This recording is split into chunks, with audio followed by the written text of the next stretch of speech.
Population explosion.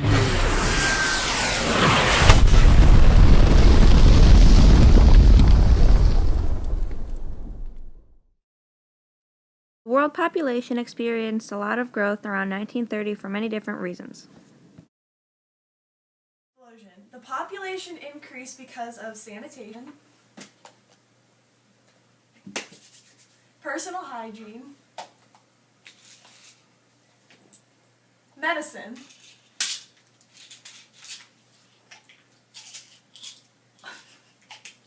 the 1930 discovery of penicillin, and nutrition. The world is grouped into three different economic categories. The first category is the high-income, highly developed group, which includes countries such as the United States, Canada, and Japan. The second group is the middle-income group, which is moderately developed, and that includes countries such as Mexico and North Africa. The third and final group is the low-income category, which includes countries such as India and China. The high-income countries are often referred to as the developed countries, whereas the middle-income and low-income are referred to as developing countries.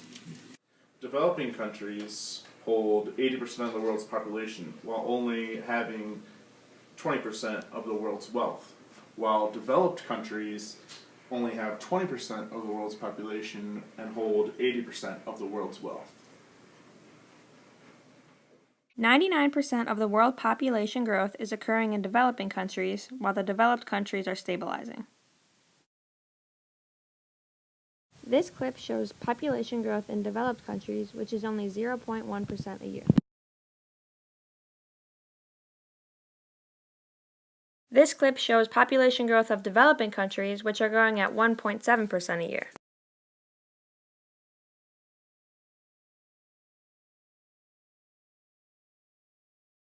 Because of the increased population, many people were forced to subdivide their farms amongst kids of the next generation. This meant that people had too little space to farm and could not produce enough food. Okay, kids, we're splitting up the land. You get that land, and your sister gets that land. But Dad, there's not enough room. 60% of the world's population did not have gas, electric, or kerosene stoves, so many people relied on firewood. Mine. Mine. I need it. Mine. Because the use of the land was so intensified, the supply of things like firewood became scarce. Another impact of the population explosion was that people began opening up new lands for agriculture. They converted land that maybe wasn't suitable for farming into farmland because the unskilled farmers didn't know the farming techniques.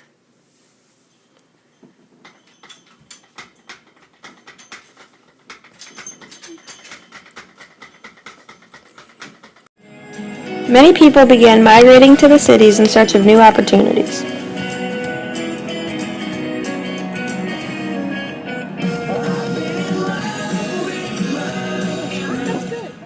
The opportunities in the cities did not grow as fast as the population did, so many people were left out on the streets.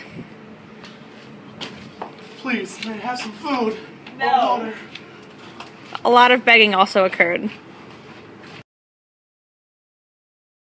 Because of overcrowding in the cities, many people were forced to live in slums. The conditions in these slums weren't good, and many times the sewage would mix with the drinking water. This would cause people to get cholera. This poverty led to some people to engage in illegal activities such as prostitution for income. Other illegal activities include drug trade. Lots of drugs. Other illegal activities include hunting and trading of endangered species on the black market. Dude, I'll give you $1,000 for the cat.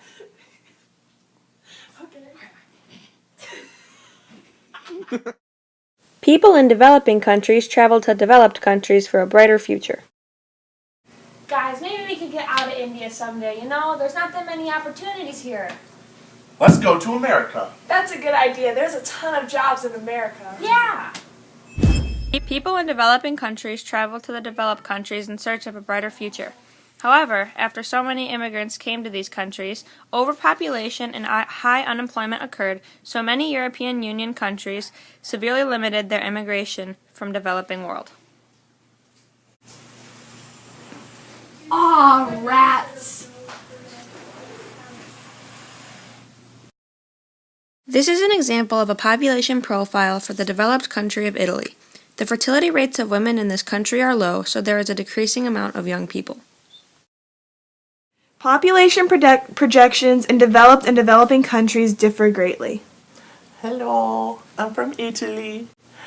I have many brothers and sisters who are also my age, and there's a lot of old people from my village. I don't see very many young people in our country whenever I travel either. This is an example of a population profile for the developing country of Iraq. The fertility rates are above replacement level, so the population of youth will continue to increase.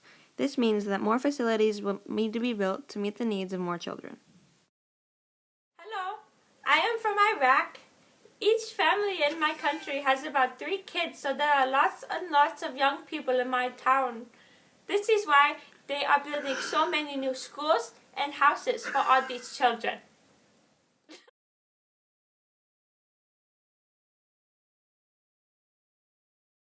The reason women in developing countries have so many children is so that the children can take care of them when they're older. Help! I've fallen and I can't get up. Oh, we'll help you up, Dad. Come on, We got you. We got you. In developing countries, women have many children because most of them die at an early age.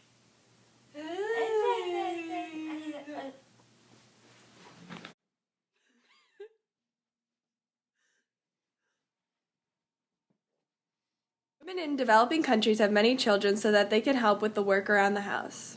Kids, do your chores.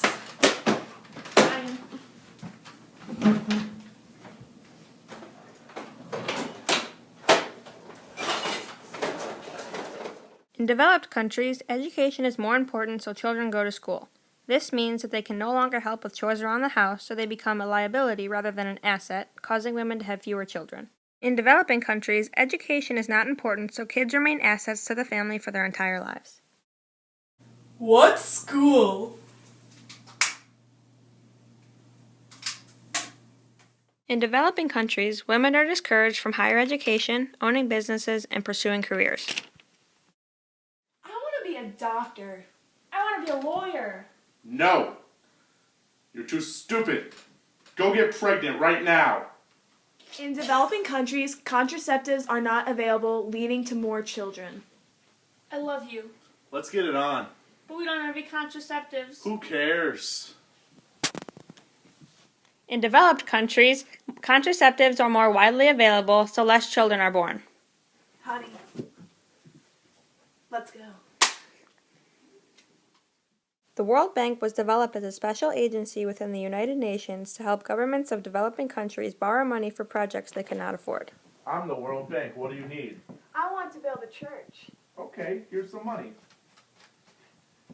What do you need? I want to build a school. Here's some money for you. Many efforts need to be taken to develop a country. The first one is improving education.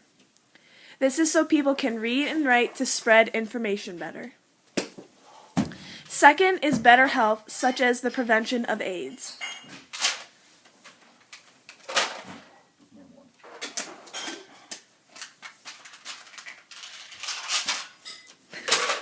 The third one is family planning to avoid unwanted pregnancies.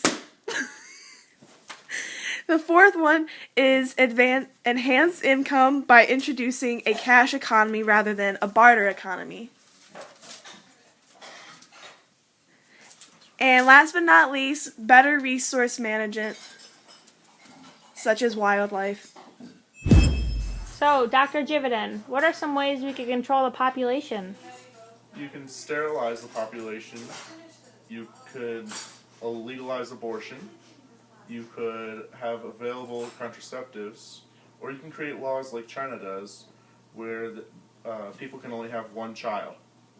So, Dr. Jividen, what are some common controversies about population control?